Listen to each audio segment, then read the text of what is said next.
Good afternoon. Here is the national news from BGI TV, Baba Bagide Imo TV. Today, the 8th day in the month of December, year 2022.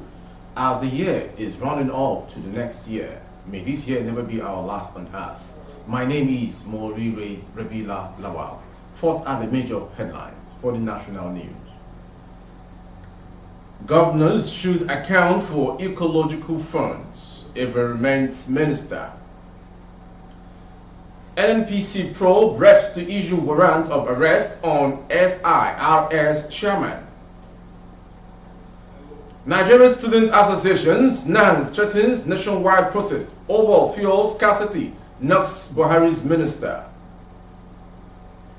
Abducted Ondo monarch regains freedom. Moving on, police launch manhunt for women who born parents. And in sports, Aero supercomputer predicts winner of World Cup trophy ahead of quarterfinals. Now the news in detail.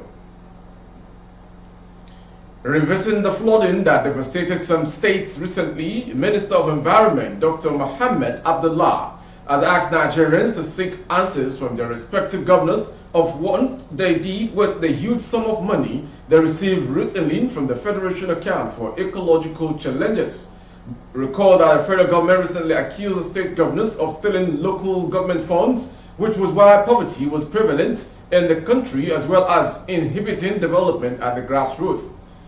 But the governors fired back under the aegis of Nigeria Governors Forum (NGF), saying the claim by the federal government that states were responsible for the rise in poverty rate was baseless, even as they blamed the problem on President Muhammadu Buhari's administration's failure to check insecurity. Speaking yesterday, Minister of Environment said if the governors had deployed ecological funds to tackle ecological problems in their respective states, the level of flooding that Nigeria experiences daily and yearly would not have been as devastating as they have been, leading to the loss of lives in most cases. Recall that the recent flooding severely affected Kogi, Benue, Delta, Bayelsa and Jigawa states, with lives lost, many houses submerged and property destroyed. Moving on to the next story. The House of Representatives ad hoc committee investigating the structure and accountability of the joint venture JV Business and Production Sharing Contract (PSCs) of the NNPC from 1990 to date said it is left with no other option than to issue warrant of arrest on the chairman of the Federal Inland Revenue Service, Mohammed Nami, after failing to honor invitation for 6 times. The chairman of the investigative committee, Honorable Abubakar Asad Fulata, during the committee meeting insisted that the panel would invoke its constitutional power to direct Inspector General of Police to arrest Nami, who would accuse of conniving with oil companies to evade tax running into billions of dollars. Federal Inland Revenue Service, Shell Petroleum Development Company (SPDC), Chevron, and Famfa Oil Limited are the 4 organizations expected to appear before us today. While the 3 oil companies are here, the chairman of FIRS is not here to answer questions regarding to the allegations of tax evasion. Honorable Mark Gipla, Benue State, noted that the submission of some of the oil companies that they are ignorant of the CAFA certificates as the basis for enjoying capital allowance cannot in any way absolve them. The committee reiterated that any of the oil companies found guilty in relation to payment of tax or unduly enjoying capital allowance will be made to refund the money to the Federation accounts.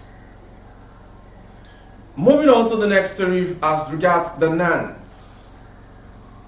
The National Association of Nigerian Students has decried the recent scarcity of fuel across the country. Felix Atta, Senate President of the association, in a statement said the unending fuel crisis has worsened the hardship being experienced by the majority of Nigerians, especially the students. According to Atta, the student movement will be embarking on a nationwide protest to register their displeasure. On the contrary, the suffering due to fuel hike price and its unavailability has become a deliberate and conscious model by the government to punish the citizens of this great country. We are worried as to how far the NNPC Limited and the Ministry of Petroleum have taken Nigerians for granted in the management of our people. A recent discovery from the Nigerian Navy reported by Sahara Reporters reveals that the NNPC has been lying to Nigerians on what they call oil theft and its figures. If you're just joining, you are watching the national news from BGI TV. Next to come from Ondo State.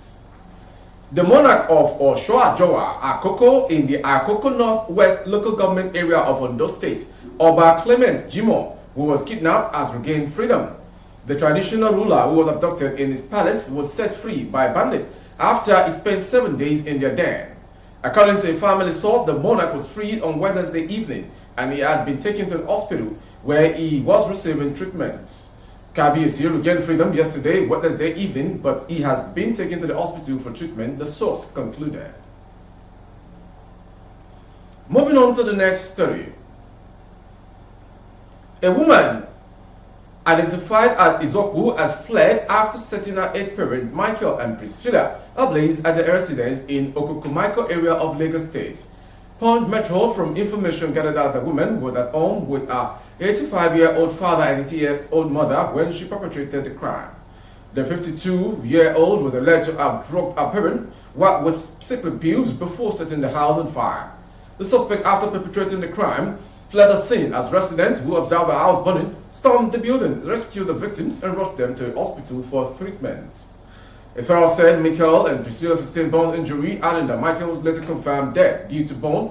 As of the time of filing this report, correspondent had yet to ascertain the reason for the woman's act. The State Police Public Relations Officer, SP Benjamin Udeyi, said efforts were being intensified to arrest Izokwu. Moving on to the last story from sport, according to a prediction by a supercomputer. A supercomputer has predicted that France will beat England in their 2022 World Cup quarterfinals match on Saturday, Sporting Lab report.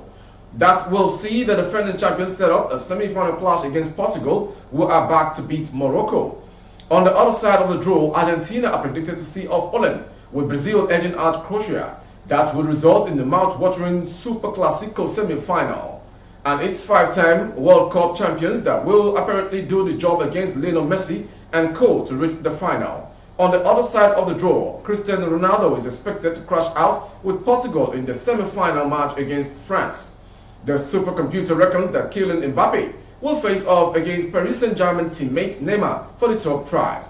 But it will be Brazil celebrating Cup the final whistle with victory over Les Bleus. That ends the national news from BGI TV this hour. Before we go, quick major headlines as usual.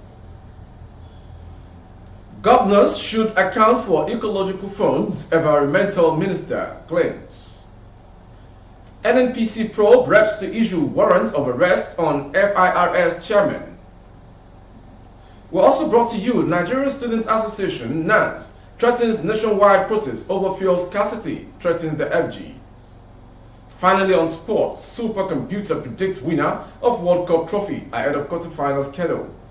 My name is Morire Rabila Lawa. Before we go, you can enjoy more of our broadcast on YouTube by Bagede Imo TV. Kindly subscribe and click on the notification bell. Select option all to access our broadcast. On Facebook, Bagede Imo with Alawiye Adebayo. Please like and follow the page. On Instagram, Bagede Imo _22. For advert placement of goods and services, coverage of events and functions, please dial the phone number streaming on your screen for advert placements only. And the words on the wall this hour is that whatever that is not yours, do not take it, for karma is the biggest tax ahead of humans. Thank you.